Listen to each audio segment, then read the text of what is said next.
Hello and welcome to Global News Today. I'm Tom Burges Watson. Coming up in today's programme, Hezbollah vows to retaliate and blames arch-foe Israel for Tuesday's pager explosions in Lebanon and Syria, which killed at least 12 people and wounded up to 2,800 others. Hospitals in Lebanon are overwhelmed by the influx of casualties. In some places, the injured have had to be treated in car parks. And a Taiwanese brand and a Hungarian factory. More details are emerging about the supply chain where these pagers were manufactured and by who.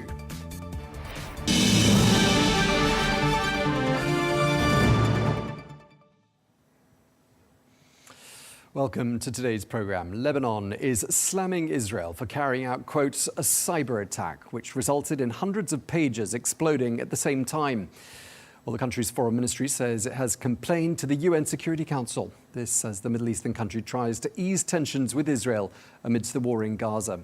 Well, at least 9 people are known to have been killed in the explosions, which injured a further 2,800 others.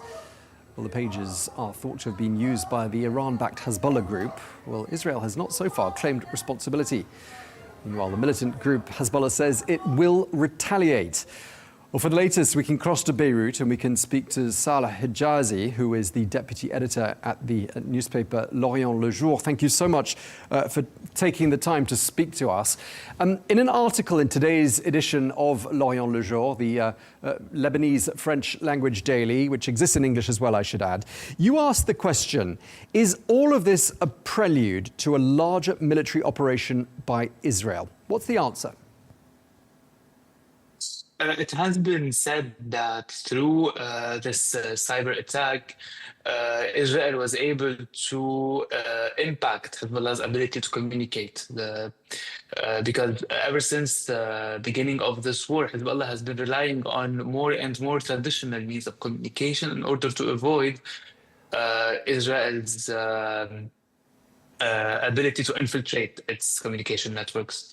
Now, with the destruction of thousands of pagers, it is said that Hezbollah's ability to communicate and coordinate has been severely impacted, which might be the prelude of a bigger military operation by Israel, especially that even the health sector has been overwhelmed by yesterday's attack.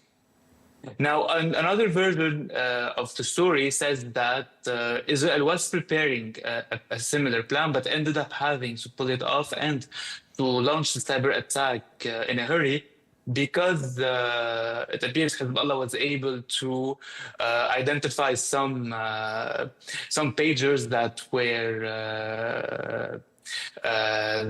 explosives had been planted. It's still unclear which of these two versions is the most likely one, as events are still unfolding here in Beirut. Yeah, absolutely. We haven't had much time to digest all of this information. But what's clear is that, here in Beirut. Yeah, I mean, Hezbollah looks really vulnerable. We've got a situation where thousands of their operatives are in hospital. We know who thousands of their operatives now are because their identities have been revealed by virtue of their injuries in many cases, and they have no means of communicating. Hezbollah does look vulnerable. What about the man at the head of Hezbollah, Hassan Nasrallah? What are we hearing from him, if anything? At the beginning, especially since the Iranian ambassador was also injured by the attacks, some were claiming that even Hassan Nasrallah, the head of Hezbollah, had one of these devices. This information was quickly denied by Hezbollah circles. Hassan Nasrallah will be speaking tomorrow at 5 p.m., but he is indeed really not in an enviable position. Okay, but I'm assuming there was a lot of speculation. Sorry, the line just broke up there, but I'm guessing there's a lot of speculation as to whether or not Hassan Nasrallah really is okay, because if the Iranian ambassador to Lebanon had a pager, one would assume Nasrallah had one too. I guess we still don't know if all of Hezbollah's leadership had this kind of pager. Hassan Nasrallah is really living in a situation where everything that comes close to him is well monitored, is There's a lot of security measures taken around him. So I don't know if it's easy for Israel to smuggle this kind of device next to Hassan Nasrallah. I think it's probably easier to smuggle this kind of device to the Iranian ambassador. Now, Hezbollah is a thorn in the side of many people in Lebanon, politicians, the general public. I mean, I'm assuming there's some pretty mixed emotions about what happened on Tuesday. What are people saying? Indeed, indeed. It was interesting to see that even Hezbollah's local foes, such as Sami Raja, the head of the Lebanese forces, for now they are prioritizing national unity and compassion with the victims. But that does not mean that the political divide between the various actors in Lebanon is over. It's probably just a one-time short-term unity. What resembles some kind of national unity. Even among the Sunnis, we saw a lot of people in Sunni areas like Tablos, Tripoli, or Tariq donating blood in order to help the thousands of injured people survive. But again, I don't think this will go beyond the current wave of compassion, and I don't think it will translate into any kind of political alignment between the various groups in Lebanon. But yeah, I mean, I'm sure like you and me, these horrific images that we've seen of people injured in hospital, not all of them Hezbollah militants, of course, innocent children, innocent Indeed. civilians amongst them. I mean, that's clearly had an effect on people in Lebanon. And as you say, people coming forward to donate blood. I mean, there is a possibility, isn't there, that this could have the reverse outcome that Israel might have hoped for, in the sense unifying the country, but you're saying that's only going to be for a short time.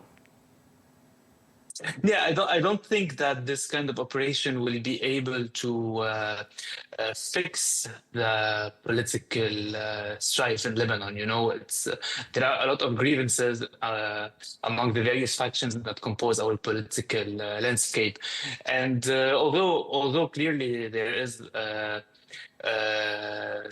lot of compassion among the various people of this country, I really don't think that it will translate into long-term unity or long-term reconciliation.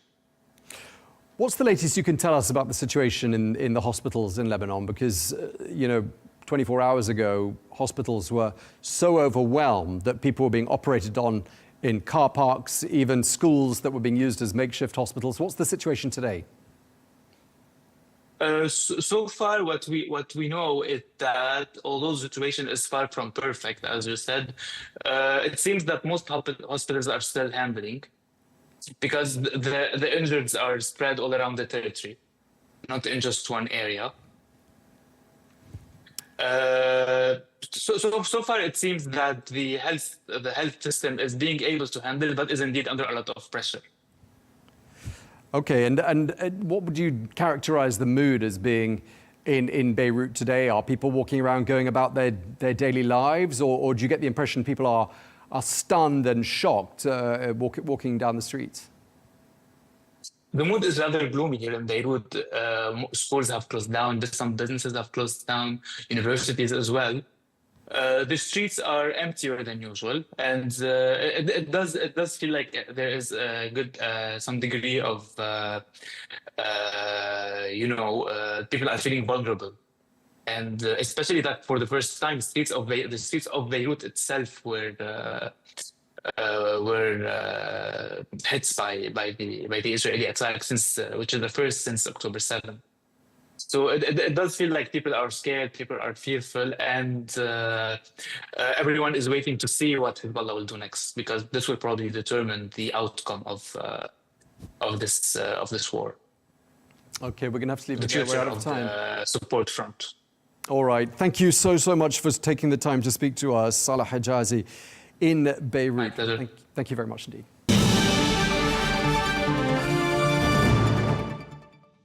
Well, let's get more on this now. I'm joined from London by the former head of Counter-Terrorism at the Ministry of Defence, Major General Chapman. Thank you so much for taking the time to speak to us.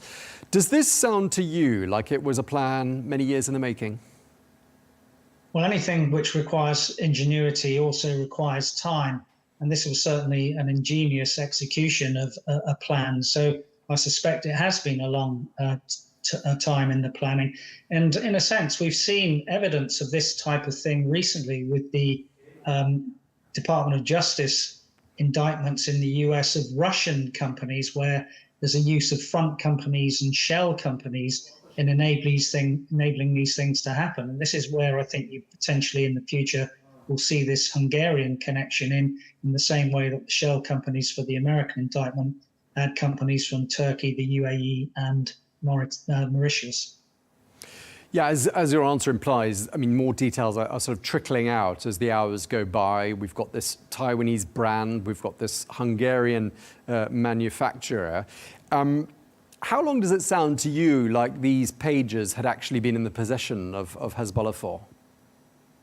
Well, I think we know that earlier this year they took the decision that smartphones were not a sensible way forward. And that would be a sensible thing to do, because a smartphone is smart because you can exfiltrate data. It gives you your location. It's a computer that happens to make phone calls. So therefore, in terms of Israeli targeting, then carrying a smartphone is almost putting yourself up to be executed in the future. So that would have compromised you. So what they were trying to do is make sure that their operational security was better.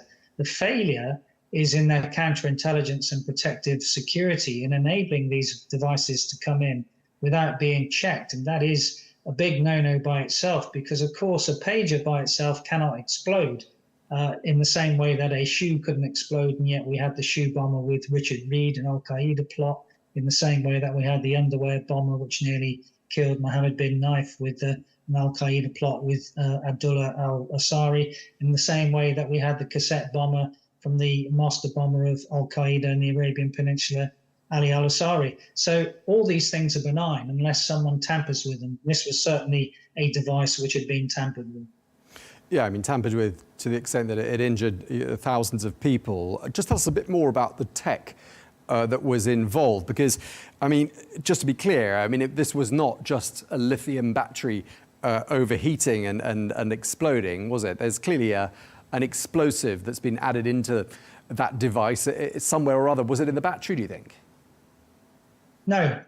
So a battery could combust, but that is different than an explosion. An explosion really produces two things, generally a blast and a shock wave.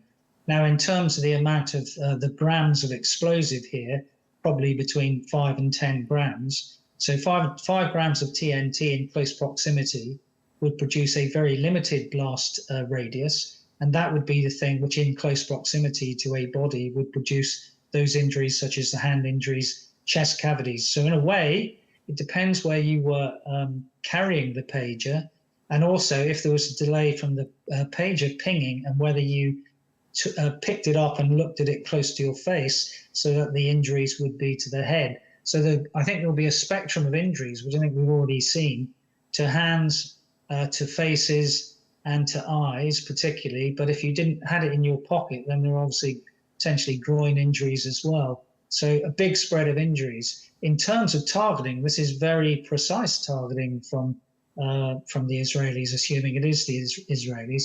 Essentially, what they've produced is a self-detonating small hand grenade, where it's supposed to be explosive and the shrapnel from it, which is producing the injuries and deaths. I'm reading some of the reports that suggest that an alphanumeric message triggered this. What does that mean in sort of everyday speak? Well, rather like the IRA in Northern Ireland, when in their bomb making, when they had radio-controlled improvised explosive devices. To initiate an explosive, you need to complete a circuit. So that alphanumeric device would complete the circuit, which would alert the explosive to go off. You need some sort of detonating function within something to make it a bomb.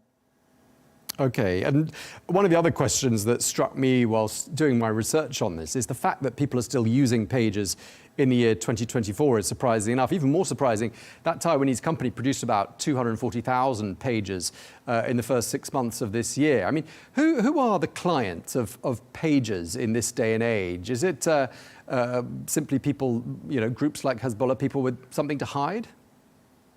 Yeah, probably. I mean, we got rid of them 20 years ago when I was working in the Ministry of Defence. That technology was old hat. But again, this is the difference between essentially what was the analog age and the modern digital age. And the problem with the digital age, as we've seen here, is that everything can be infiltrated, exfiltrated.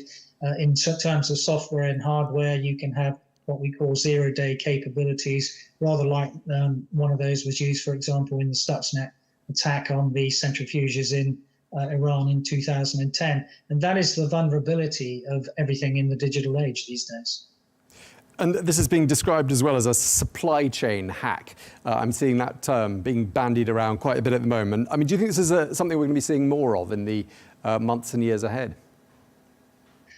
Not really. I think people should be wary of that now. Each country, sovereign country, I think will be looking at that aspect of it. So, for example, from a UK perspective, there were big debates in the last 2 or 3 years about China in the infrastructure of the G4 network, particularly Huawei. So I think each security agency will be looking to see what components of foreign nations are in their systems, and they'll be quickly looking to get rid of them, because you can produce these either zombie computers or take over the infrastructure if you're not careful and don't have the safeguards. That said, this is highly unusual in that there's never been this isn't cyber per se, but there's never been a cyber Pearl Harbor, neither has there been a cyber Hiroshima. Yeah, and I think now that people are aware that this is the sort of thing that can happen, I mean, certainly Hezbollah are going to be much more cautious in the future, but so might other organizations. So do you think it's fair to say, this is a trick that worked once, but it can't really work a second time? Yeah, I think that's true. And that's the same with zero-day capabilities. Once you've used them, that's it. Their time expired. So what this really was is asymmetric warfare of the highest order, with a particular remit, really, which was the sort of widespread decapitation strategy of the command cadre of Hezbollah. Because if you're carrying a pager, you must be somewhere in the chain of Hezbollah command. And so that makes sense in terms of a asymmetric warfare. And as I said, a sort of ruthless decapitation strategy. Yeah, so they were using these pagers because they were concerned about their communications being compromised. I mean, how are they going to communicate now? Well, there's no such thing as a absolute secure communications unless you're using couriers. Even that was interdicted, of course, because that's how bin Laden was ultimately found. Or you can use a one-time pad, which came in the First World War. There's no such thing, as Turing said, is absolute security. There are strong doors and degrees of security, but there is no such thing as an absolute security in terms of a back door, side door, or a front door.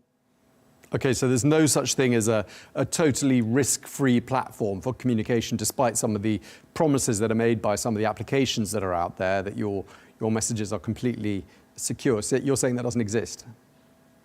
Not really. There are very strong encryptions and security protocols, but if you've got the technology of certain agencies, there are always vulnerabilities which can be seized on. It's doing the sort of background work on seeing what those vulnerabilities are, and that's why this was a vulnerability which presumably Mossad have exploited. There are a couple of reports I've read that suggested that some Hezbollah operatives got rid of their pages or put them away somewhere because they were finding they were constantly overheating. That implies, doesn't it, that this operation by Israel, if indeed it was Israel's operation, nearly didn't work. Well, no, that may imply that you had the problem with the batteries, because as we started, Tom, on this interview, one of the things about batteries is that they can overheat and you can have this combustion. So it may have been either that there was some compromise which Mossad had learnt about, or that a significant number of the people they were after, they'd heard reports that they were discarding these things, and therefore it was the time to act. Okay, and just lastly, I mean, does this suggest to you, I mean, there is no comparable attack on this scale? You've never seen anything like this. This is completely unprecedented. Yeah, I can't think of one on this scale before. As I've indicated, there's been sort of clever, cunning attacks in terms of shoe bombers, underwear bombers, cassette bombers, the liquid plot, which we still live with in terms of people having to discard their liquids at most of the airports for security. But the scale of this is beyond anything that I've ever seen, apart from probably 9/11. In terms of, at the moment, I think there are 2,750 people in hospital. In terms of precision targeting, in the past, I can't think of a comparable operation at all. Okay, we're going to leave it there. Thank you very much indeed for taking the time to speak to us. The former head of counter-terrorism at the Ministry of Defence in the UK, Major General Chapman. Thank you.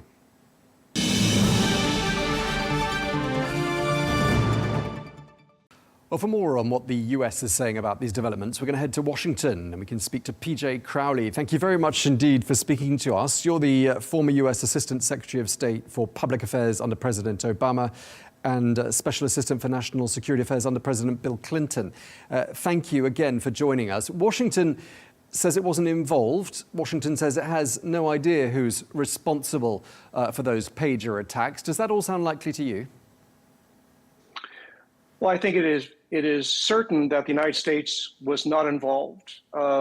It was not given a heads up about what happened in Lebanon. As to what it has gleaned since then, hard to say.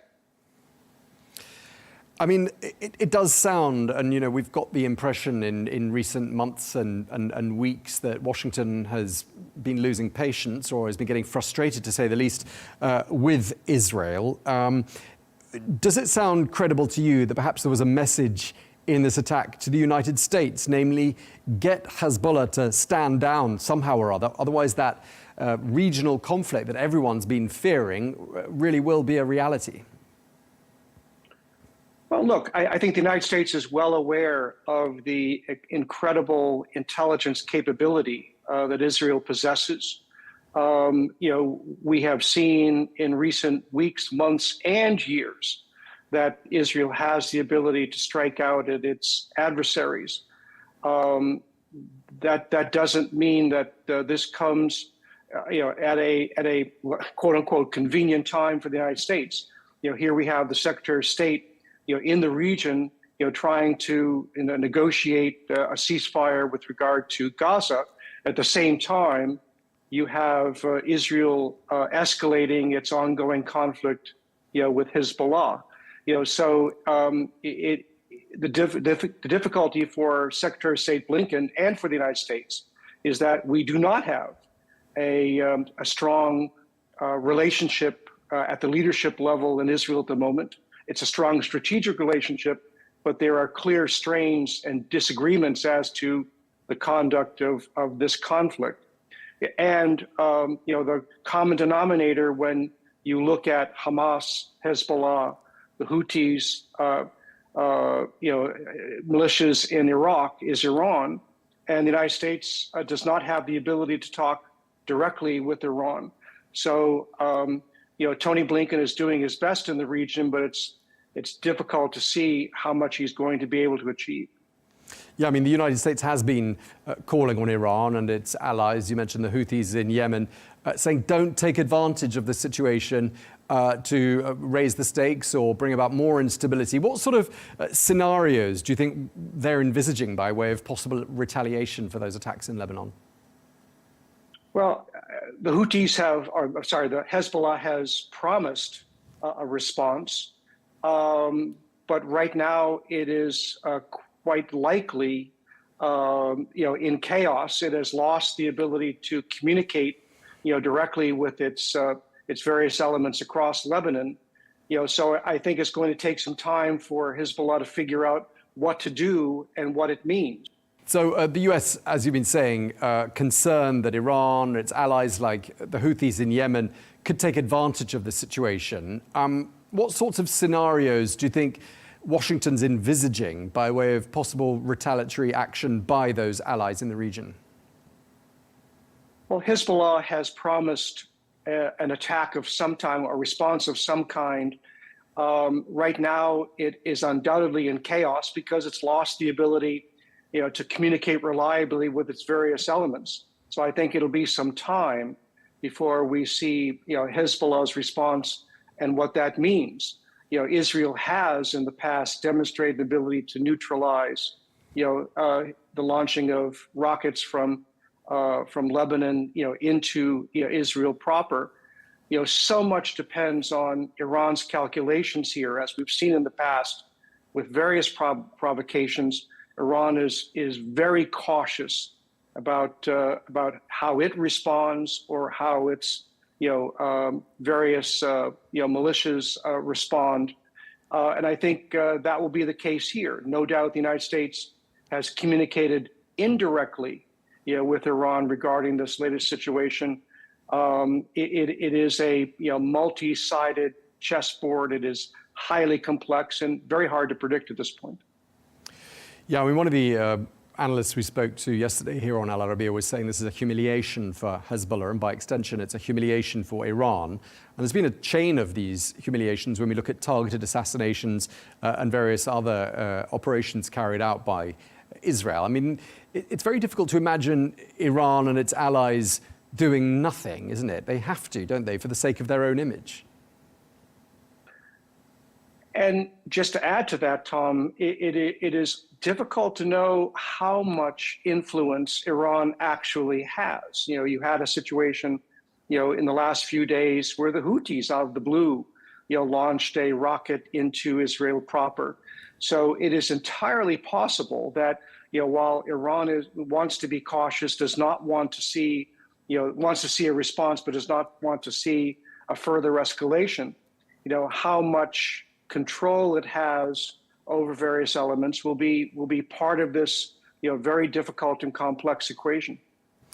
One of the revelations pretty early on yesterday was the fact that the Iranian ambassador to Lebanon was injured by an exploding pager. The fact that he had one of these pagers used by Hezbollah operatives, what does that tell you about the nature of that relationship between? I mean, do you think that's revealing in any way? Well, it's reinforcing. We have long understood the very close relationship, that Hezbollah has with Iran. Iran has backed them for some time. It has been a vanguard of Iran's efforts to gain influence, if not control, in its arc of resistance against Israel. So this is not a surprise at all. So we have always known that when you look at the array of militias that Iran contributes to, the strongest relationship that it has is with Hezbollah. Interesting to know in terms of the timing. On the eve of that attack in Lebanon with the pagers, the US envoy Amos Hochstein was in Israel. So what we're saying here is that on the eve of a massive cyber attack, the United States and Amos Hochstein were kept entirely in the dark by the hosts, Israel, here.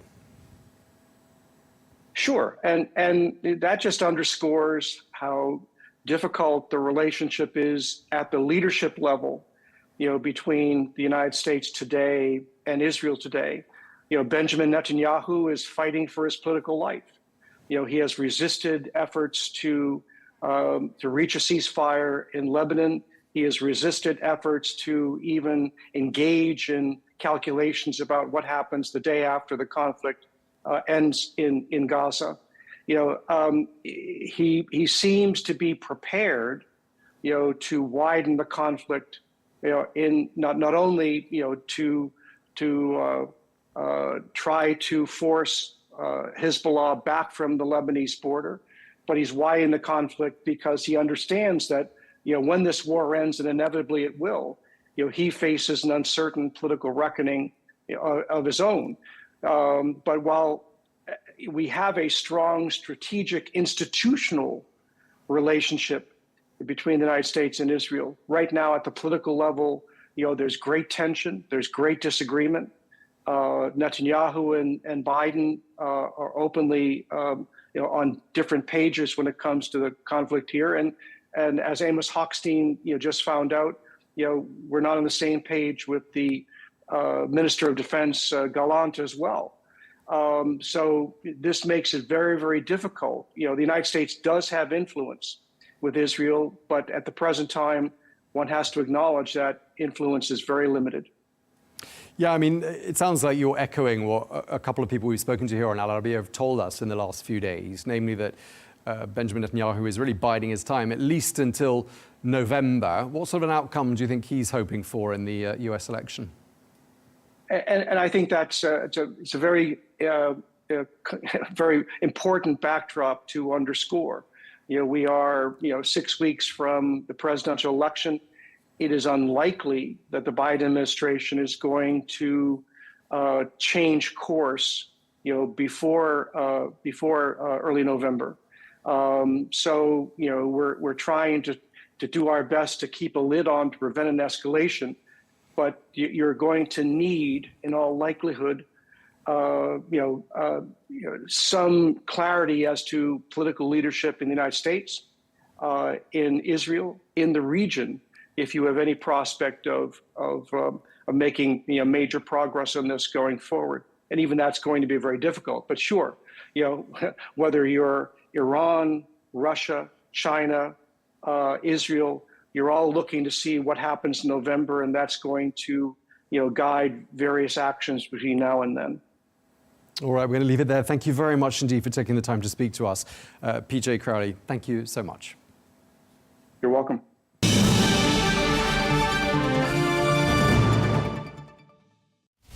From the White House to Gaza, Kyiv to Beijing, elections, economics and the environment compete with conflicts and other complex issues for our attention. In an age of fake news, deepfake and artificial intelligence, they've got to have a vote and a say. It's important to look beyond the loudest voice to understand the truth.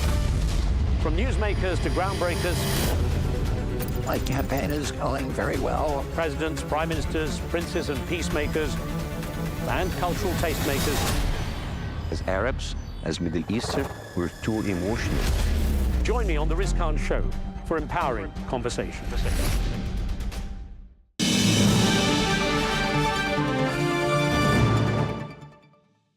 The Israeli military, which has been engaged in cross-border fighting with Hezbollah since the start of the Gaza war in October, has declined to respond to questions about these explosions. But what do ordinary Israeli citizens think about all this? Well, let's take a listen to what some people said on the streets of Jerusalem.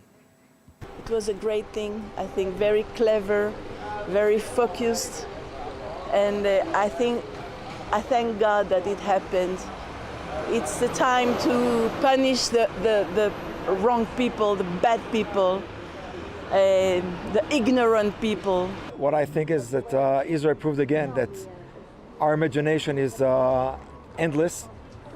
We can hit and get our enemies anytime. I just hope that the Israeli government will just continue, surprise our enemies, and end the situation, because it won't end without a war. Israel should fight and fight hard until we have quiet here. So my kids will have a good life, not like ours. Reaction there from Jerusalem. Well, let's cross the Tel Aviv. We can speak to our correspondent there, Sarah Coates. Sarah, thank you so much for joining us. I mean, these orders for those attacks in Lebanon and Syria presumably came from the very top. What's the Israeli government saying about all this?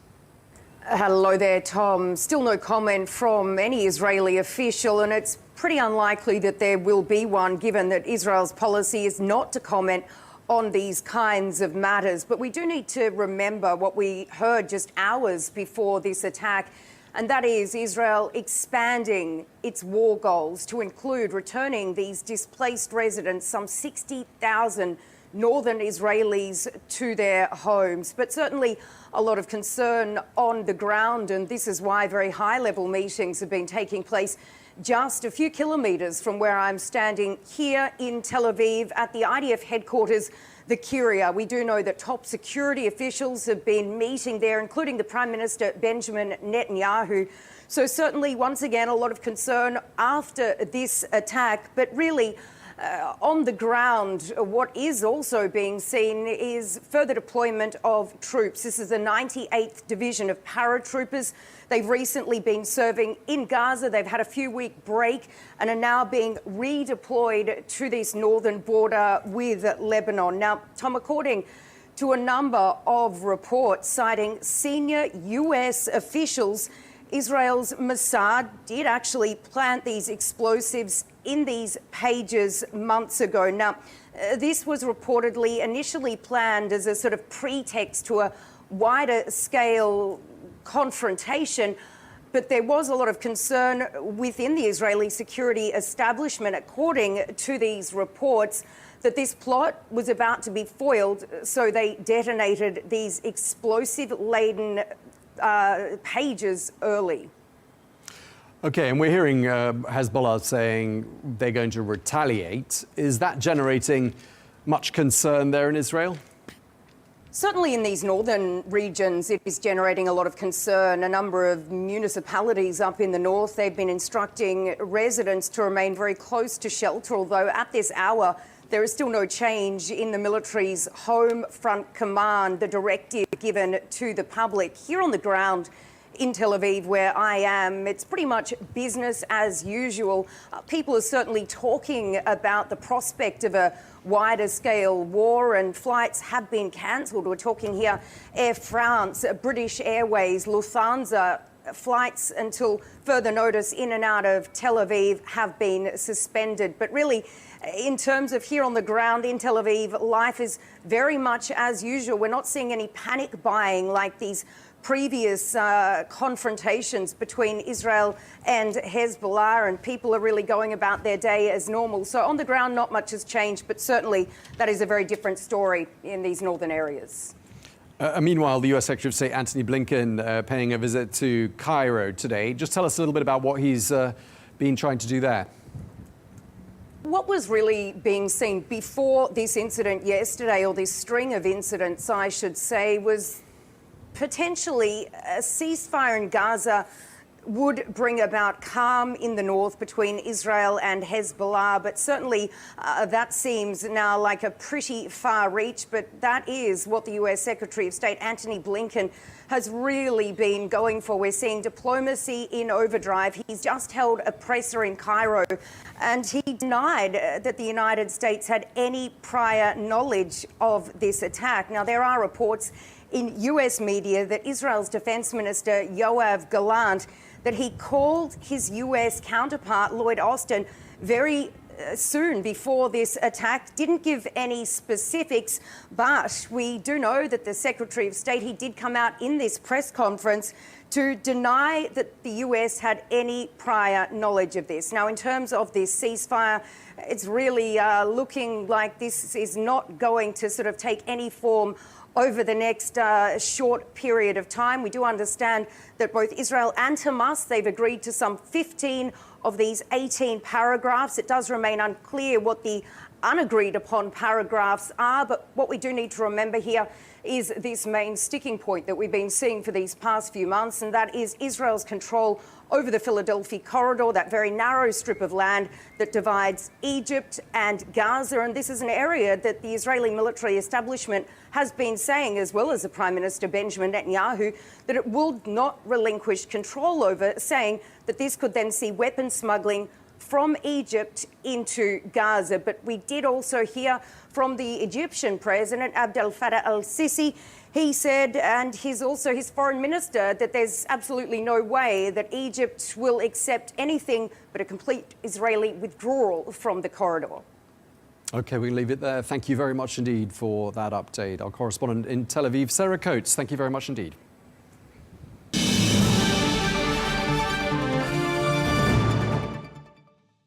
Now, very quickly after those attacks in Lebanon on Tuesday, horrific images emerged from the hospitals that were treating the thousands of injured people, and those hospitals appear to be completely overwhelmed.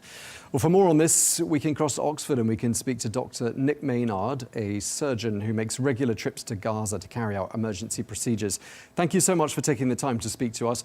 From your extensive hands-on experience operating on patients who've been affected by bombings and similar types of injury, how does a hospital cope with such a sudden influx of injured people?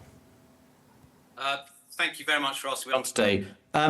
In short, with great difficulty, even when hospitals are in areas which are used to violence, no hospital is ever fully equipped to take on mass casualties like that. And to deal with a huge influx, many dozens sometimes, if not more than that, of acutely injured patients, totally saturates the ability of the hospital to deal with it, really. And even the whole triage process, the process of prioritization of injuries, becomes extremely difficult to do with such mass casualties. So it is extremely difficult for really any hospital in the world to cope with that.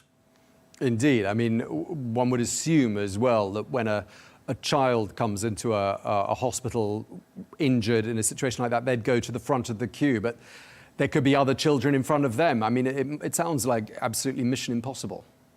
It is. I mean, and I experienced this on many occasions in my time in Gaza since October the 7th last year. Literally, I mean, with all these patients arriving, there aren't enough doctors and nurses on duty to deal with them. There aren't enough people to really prioritize them. So you will get, as you describe, many children coming in with, traumatic amputations of their limbs, people coming in with shrapnel injuries, and the sort of injuries these patients have received in Lebanon will be very similar to the shrapnel injuries that bomb victims get. And they can have multiple injuries involving the chest, involving the abdomen, involving the limbs, and they'll be bleeding heavily, so they're going to need emergency treatment. And it's extremely difficult to triage them properly and to make sure they all get appropriately quick treatment. And it must be really adding to the complication, this variety of injuries you described. Some hospitals will have an expertise and a specialization in one field, others will have specialization in another. And if you've got people with multiple injuries, it's impossible to compute how a hospital would determine how it's going to treat people in that kind of a situation. Yeah, it is. I mean, I imagine the patients are all going to acute hospitals which regularly do receive acute injuries and illnesses, and they will have the sort of hospitals that I'm used to working in the West will have a major disaster protocol, which will be a really robust protocol to draw in all available doctors. But that sort of protocol is initiated, for example, in Oxford, when you might have a dozen injuries coming in.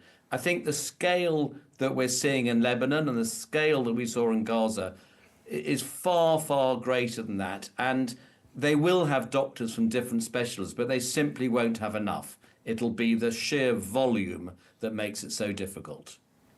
I don't know if you had a chance to see some of the pictures of people there in Lebanon. I saw some last night circulating on social media, really gruesome pictures, people bloodied from head to toe with severe injuries, young, old, male, female, young, old. As I said, I mean, when you look at the variety of injuries, really severe injuries in some cases, hands, eyes, legs, I mean, what kind of a future do people face if they've got injuries of that degree of seriousness? Yeah, very, very tough futures. And of course, you'll see, I saw quite a few of the photos, and you see some of the very obvious injuries, the severe limb injuries, the eye injuries. The most common type of injury will be the limb injuries, and we saw huge numbers of those when I was in Gaza. And they'll be devastating because some of the children and young adults will be losing limbs, and of course there's all the rehabilitation that goes with that. And many of these countries, certainly in Gaza, I don't know so much about Lebanon, but certainly in Gaza, the ability to rehabilitate these patients is very, very limited. But there's also the so-called hidden injuries that there won't be immediately obvious, the severe injuries to the abdomen and to the chest. And these are very typical shrapnel injuries where very, very small pieces of metal or stone or plastic from the pages will be slicing through the abdomen and the chest and causing a huge amount of internal damage to all the different organs in the abdomen and the chest. And initially they're hidden injuries because you don't know they're there, because the entry point may be only a few millimeters wide, but they can cause enormous amount of damage. So yes, I think what we've seen so far may just be the tip of the, there may be far more injuries than we're actually seeing. Yeah, in fact, the numbers of injured have varied enormously, varying from one source to another. And of course, another hidden injury will be the psychological trauma, or for example, children in particular will have endured. Just going back to the hospitals, I mean, what sort of supplies will they be particularly short of in a sudden, unexpected emergency situation like this one? I mean, we've seen pictures of people queuing up, donating blood. Is that helpful? Yeah, most certainly. And again, I don't know the Lebanese hospitals. I don't know how well resourced they are to start with. But the sheer volume of injuries coming in will rapidly deplete all the stores they have, particularly blood products. That's almost always the thing that goes first when there's a lot of injured patients. So giving blood or other blood products to save these lives will be very difficult. So there'll be a rapid call for emergency blood donors to come along and donate blood and other blood products so they can save these patients. But the other equipment, the intravenous fluids, the equipment for theatres can become rapidly depleted unless they've got good stores. And of course, this was a major problem that we saw in Gaza because there's been so little aid getting into Gaza that the stores were already almost empty. And then when you then got a mass casualty and dozens, if not up to 100 or 2 casualties coming in 24 hours, there were no resources to treat them. And that will rapidly become a problem in Lebanese hospitals if there is such a great volume of trauma victims coming in. And then there's the decision-making that the doctors are having to make under enormous pressure, probably on, by this stage, very little sleep, in zero sleep, I'd imagine, for some doctors who've probably been working solidly for 36 hours, or 24 hours at least. When they're having to make sudden decisions and emergency decisions, they're not necessarily going to be the best decisions, are they, for the patient? They're just in the interest of perhaps saving the patient's life.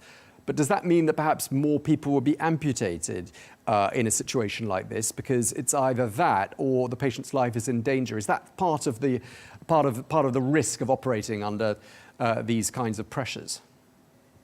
I guess there's always a risk of that, but these will be very well-trained doctors who are used to dealing with very sick and urgent patients. Now, of course, as I've said repeatedly, the volume will be a huge challenge, but they'll be very well-trained, I'm sure, in making very quick, rapid, urgent, and often life-saving decisions. So I'm sure, and yes, even when you're very busy, even when you've been operating for long hours, that ability, when you're well trained, almost becomes second nature.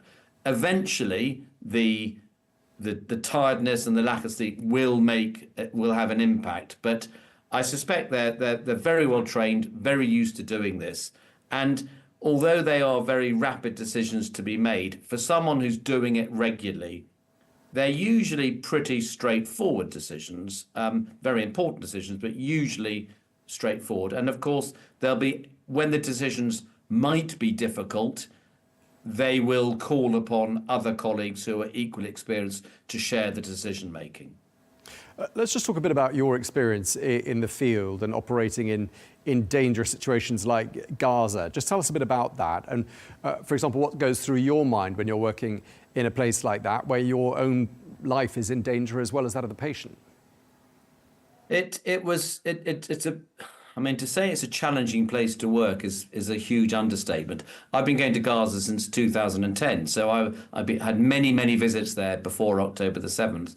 I've taught out there, I've operated out there, and carrying out, I mean, I'm a cancer surgeon, so I was helping them develop their cancer surgery services in Gaza, and it's always been very challenging working in Gaza because of the lack of resources. But it's the conditions one was used to.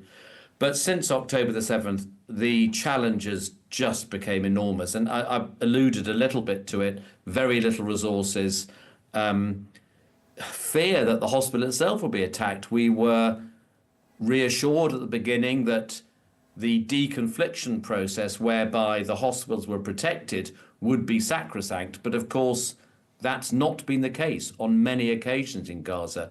I was working at Al-Aqsa Hospital, and I will remember the day on January the 5th, earlier this year, my first visit to Gaza. I've been there since, my first visit since October the 7th, and I was operating in Al-Aqsa Hospital, and there was an Israeli missile attack on the intensive care unit whilst I was in the operating theatre, and you could hear the bombs going off. So it's very frightening at the time. You have to concentrate on the job in hand. You have to carry on doing the life-saving operation you're doing.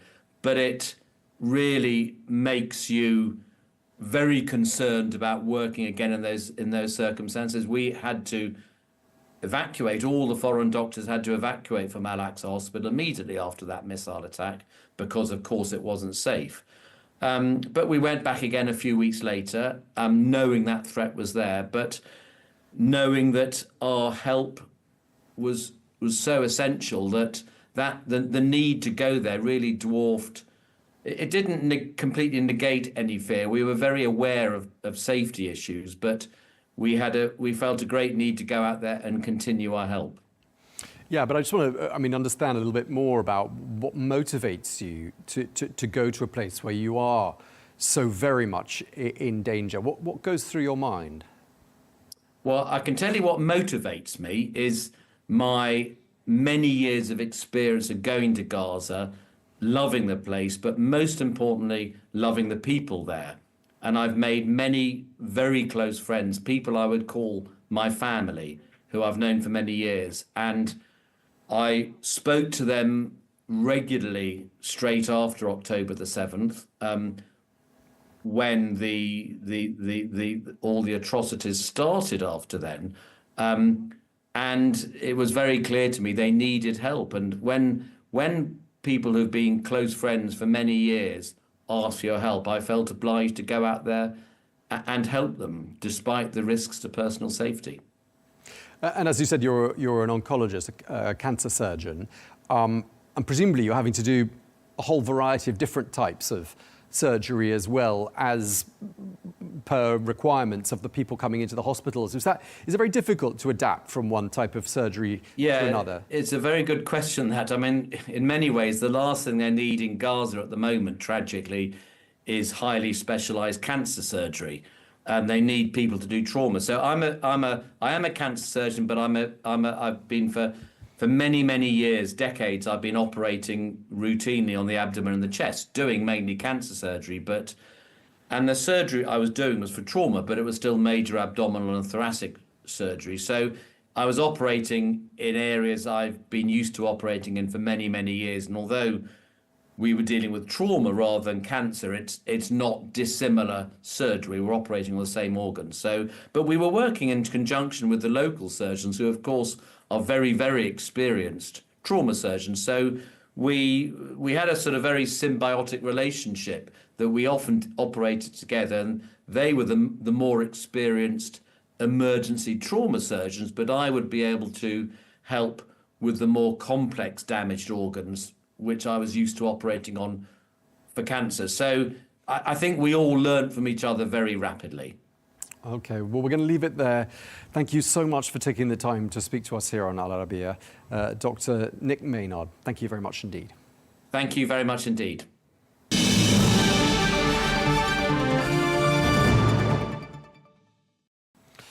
Now, the US Secretary of State Antony Blinken was in Cairo today, where he held talks with the Egyptian President Abdel Fattah al-Sisi, as well as reaffirming his commitment to a ceasefire agreement between Israel and Hamas.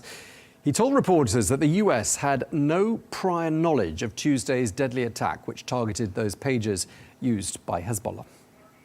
With regard to Lebanon, the United States did not know about, nor was it involved in these incidents, and we're still gathering the information and gathering the facts. Broadly speaking, we've been very clear, and we remain very clear, about the importance of all parties avoiding any steps that could further escalate the conflict that we're trying to resolve in Gaza, to see it spread to other fronts. It's clearly not in the interest of anyone involved to see that happen, and that's why, again, it's imperative that all parties refrain from any actions that could escalate the conflict. The US Secretary of State Antony Blinken speaking there in Cairo earlier today. Well, let's cross to Washington. We can speak to our correspondent there, Benji Haya. Benji, thanks for joining us. What have we been hearing from DC in the last 24 hours with regards to developments in Lebanon?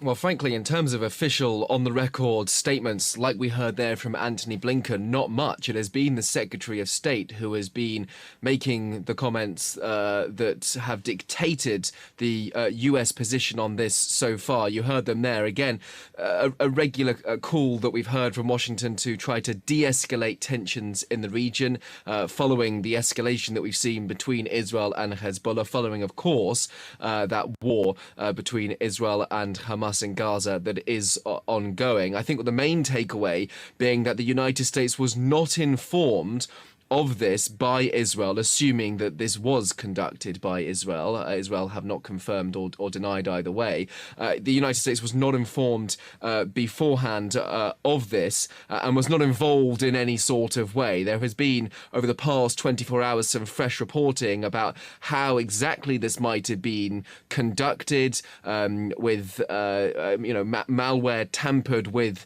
in the pages before they were shipped towards Lebanon. But the United States saying that they were not informed of that and that they were not involved. Of course, the calls from the US continue to be to try to seek out a ceasefire in Gaza, which could in turn try to de-escalate those tensions that we're seeing also on the border between Israel and Hezbollah. But incidents like this make that target seem even more elusive.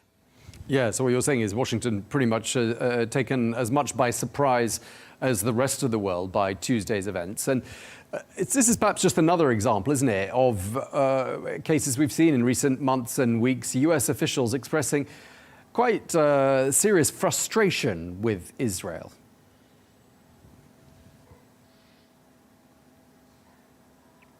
I think so. I mean, that has been hinted upon even from the early days of the conflict that President Joe Biden, for example, has felt uneasy about the way in which Israeli Prime Minister Benjamin Netanyahu has conducted the war in Gaza. There had been ongoing conversations, it's worth saying, between officials here and those in Jerusalem. In fact, one of the Biden administration's most senior officials has been in Israel in past days, as he's done for quite a while now, in order to try to keep that dialogue open. Antony Blinken, of course, in Egypt. Those efforts to try to seek a ceasefire are ongoing. We're told also that Israeli Defense Minister Yoav Gallant spoke with US Secretary of Defense Lloyd Austin just before the explosions, but again, no details shared between the two. So clearly an attempt to still keep the United States within the loop, but it seems as if Israel is acting independently of their main arms backer on both fronts, in Gaza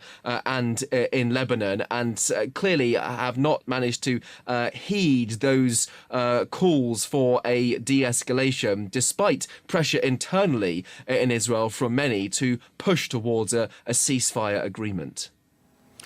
Now, there are some analysts out there saying there could be a message in all of this for the United States from Israel, namely, get Hezbollah to stand down.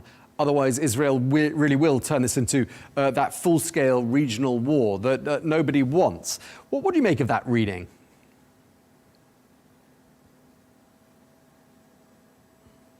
Yeah, it's a difficult one, right? We've got to kind of sense the tea leaves here and ultimately just speculate, because there's been no official confirmation from Israel either way about what their motivations could be. Again, assuming that they were the actor behind this attack. I mean, there are various ways to assess what might have driven Israel towards conducting this operation through the pager technology. One is to actually just give a warning towards Hezbollah, either in advance of a even more serious Israeli attack, try to dent Hezbollah's ability to respond, taking out a lot of their fighters, for example, a lot of their communication.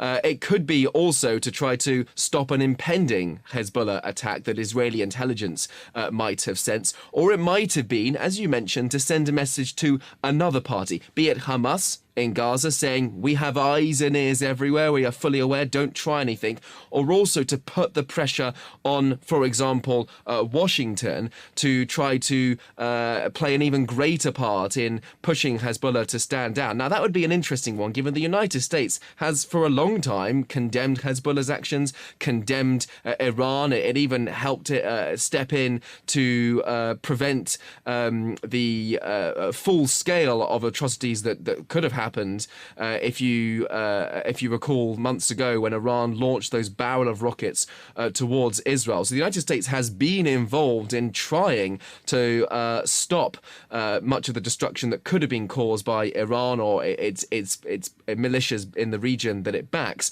But ultimately, Israel may feel that it wants it to go even further, meaning Antony Blinken and, of course, whoever wins the presidential election in November seriously has their work cut out. Yeah, we're going to talk about the election in just a second because I wanted to ask you how this is playing out. But I just wanted to bring our viewers up to speed with the news that there has been another wave of attacks today, Wednesday, in Lebanon. Hezbollah saying that some other handheld devices, possibly walkie-talkies as well, have been exploding. So that's and it's understood that those were devices purchased around the same time as the pages that exploded on Tuesday. So clearly things are far from calming down and things seem to be escalating.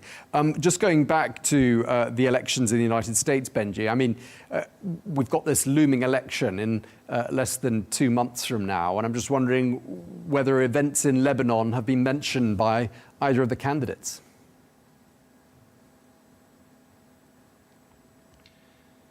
Well, it's an interesting election on many fronts. I mean, what we've seen over the past 2 months, for example, has been unprecedented in the United States in terms of the changing events in this campaign. Normally, in the United States, when it comes to the vote, foreign policy issues don't take precedent. It is normally about domestic affairs, the economy, immigration. But certainly the events we've seen in Israel have certainly played a part in how many voters feel about both candidates. Now, we haven't heard directly from either Donald Trump or Kamala Harris on the most recent events, although, of course, now that they're escalating, and you mentioned the most recent development happening today, it may create a sense that there should be comment from either candidate, and there may be more opportunities today for them to do that, given they're both back on the campaign trail. There'll be an awareness on both fronts, one that they need to try to create a narrative that is attractive to voters on both sides. You know, Kamala Harris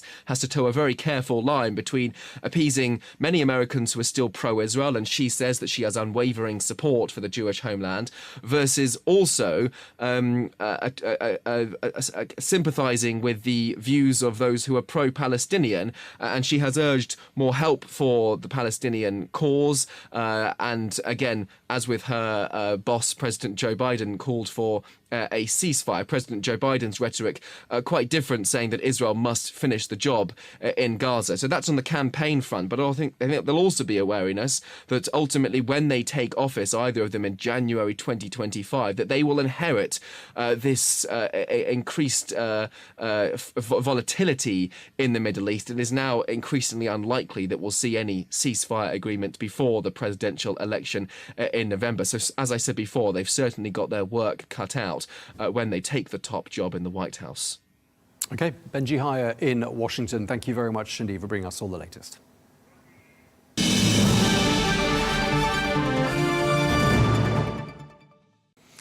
Now, Israel hasn't commented on this operation, which caused thousands of pages and walkie-talkies used by Hezbollah operatives in Lebanon to explode, nor has Israel claimed a responsibility.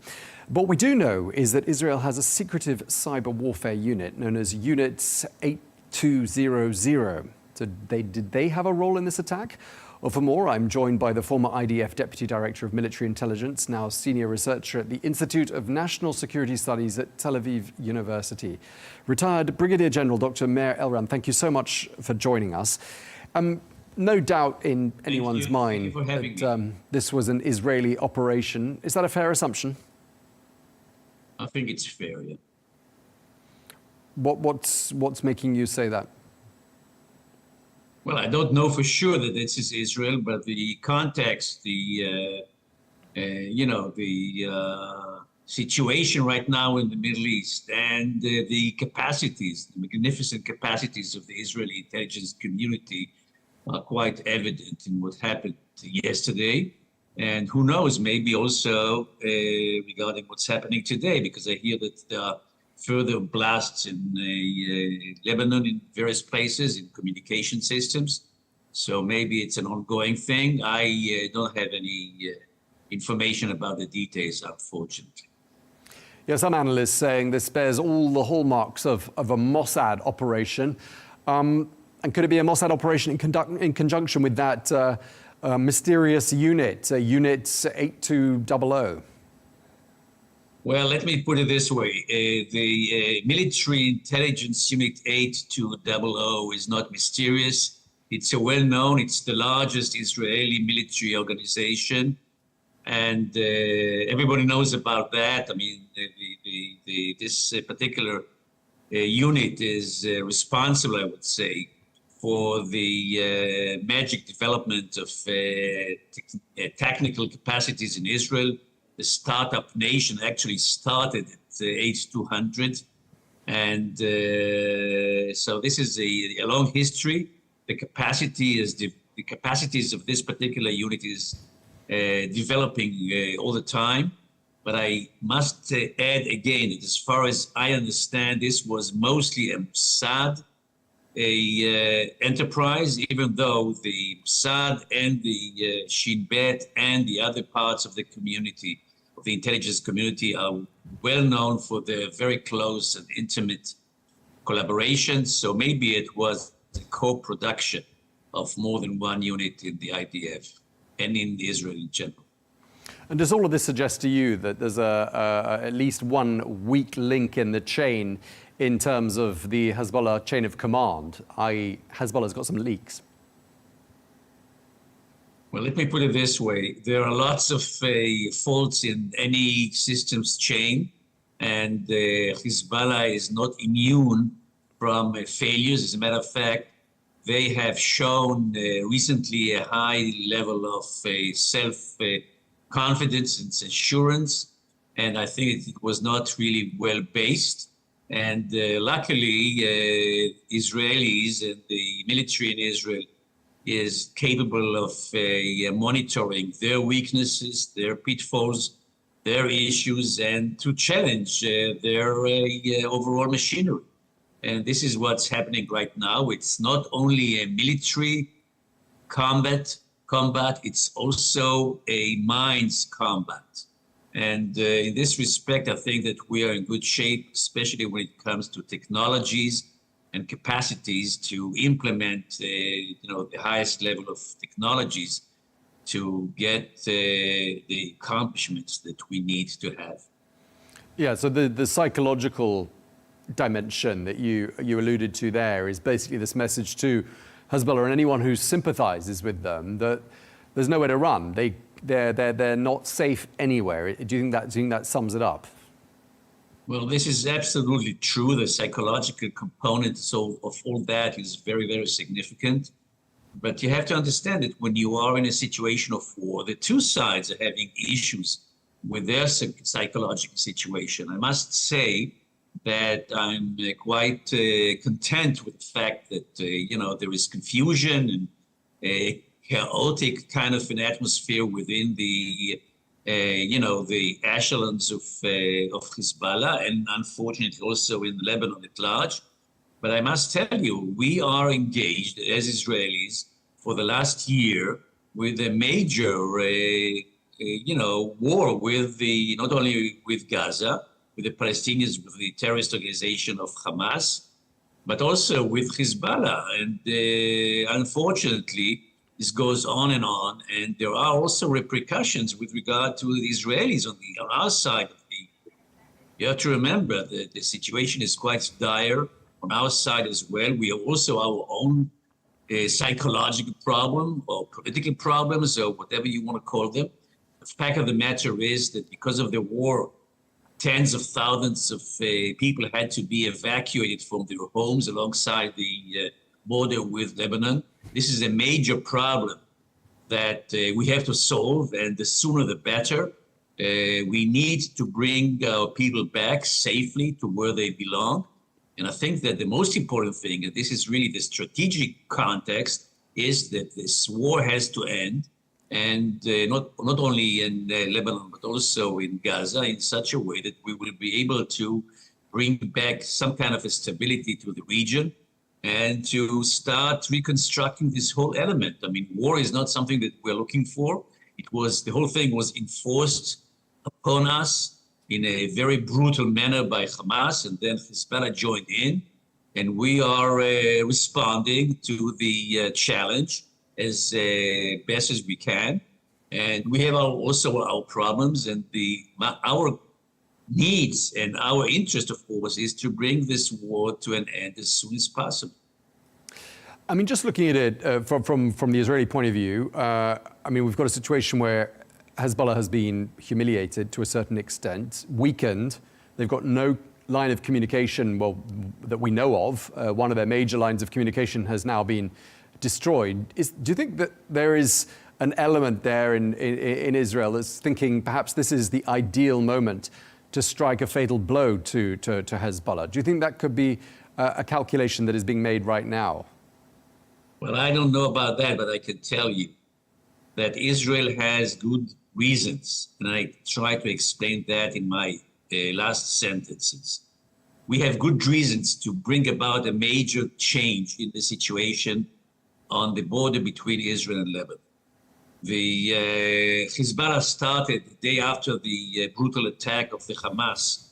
They started a war of attrition against Israel, which goes on now for 11 and a half months. Consequently, our tens of thousands of our inhabitants in the northern part of Israel had to be evacuated and are basically now displaced from their homes for a long period of time, which is a major distress for them and for the country as a whole. And we need to bring them back. And we, of course, and I think we prefer to have a diplomatic way to bring this about. We have tried, together with our American allies, to bring about some kind of an arrangement with Hezbollah or with Lebanon to restore some kind of a construct that will enable people to come back safely. This has been also declared by the government 2 days ago to be a major goal of the present war, which was not the case before. It was not declared before as a thing that has to be done. So this is clearly an interest on the part of Israel. If we can manage, together with our American allies, and they are working very hard to achieve this kind of a situation, if we are successful some kind of a new arrangement will be agreed upon, I will be very happy. And then we will be able to restore to bring back the people to their homes. If not, unfortunately, and I stress the word unfortunately, we'll have to resort to the other more physical or military means. I think that Israel has the capacities to do that. I think that Israel will be able to do that. I think that Israel is ready to that. Lots of people in Israel are for that. People are saying that there is no way for us to continue with this dire situation in the northern part of the country. So, absolutely, this is definitely an option. Either if the diplomatic negotiations are being coming to a dead end, or another thing is, of course, through some kind of a military escalation or deterioration of the military situation between Israel and Hezbollah. This is definitely another possibility, quite possible.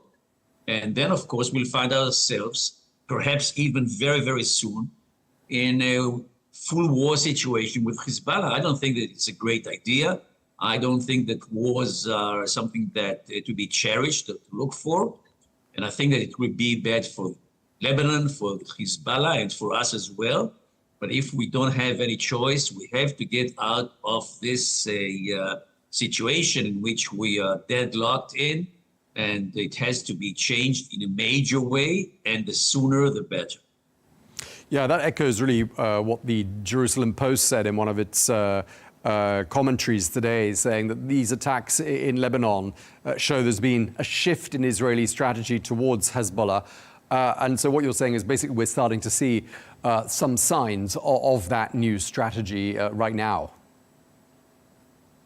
Well, I'm not sure. I mean, I'm not sure that I would connect what happened yesterday and what is apparently happening also today specifically to a major shift in the Israeli policy with regard to the Lebanese arena. I think I have explained the context, the strategic situation in the northern part of Israel, the fact that there is a war of attrition being waged against us for 11 and a half months. This has to change. And of course, the first priority in the first stages of the war was directed towards the Gaza Strip. Now that the Gaza Strip has been practically taken over by the IDF, and we still have lots of things to do to terminate the goals, but basically it has been achieved. Of course, now it's time for us to understand and to decide what is the best situation and what are the best circumstances for us to push forward to a reconstruction of the situation in the north. And as I said before, either in a political way, a diplomatic way, or by military force. And I just read today that Israel is starting, or the IDF is starting to shift major forces from the Gaza Strip, apparently to the northern front. And this might be an indication that Israel is preparing itself very, very seriously to an eventuality that might happen sometime in the near future, either because of a deterioration or because of some other circumstances. And then we will be ready to do what has to be done. And I'm sure that we will do it in the best way possible. I just want to ask your opinion on something one of our earlier guests was saying, which was that this attack was carried out by Israel when it was, i.e. Yesterday and today, because word had got out, or there was a risk that word was about to get out, that these devices had been modified in such a way that they'd explode, and therefore expedited the whole operation. Do you think there's any truth in those reports? I want to stress that I don't know for a fact that this is the situation, but more and more sources, some of them credible, allude to this option. I mean, things like that do happen. Apparently, as I read, it was a result of some indications monitored by Hezbollah that something is wrong with the pages. And then the problem was that this whole operation, or this whole potential operation or prepared operation, could have been lost. And then possibly, again, I don't know whether that's the case or not, a decision has been taken to expedite and to carry out this simultaneous blast, which is important by itself. I mean, as we have discussed already, I mean, there are very, very important outcomes to what happened yesterday, as far as Israel is concerned. This leaves the question of the strategic context open for discussion and for speculations. Let's put it this way. Right now, we don't know that Israel did that. We don't know that it was decided to do it as a preliminary stage to a full-fledged attack. And we don't know so many other things. What will be the nature and kind, scale, and length of this kind of an operation, if at all it comes in. And so this is what I can say right now. I think that Israel should be ready. I think that Israel is ready, and the IDF will do the best job once it is called to do that. All right. Thank you. I'm afraid we're out of time. I really appreciate you taking the time to speak to us. Dr. Meir Elran, thank you very much indeed to you. Thank you.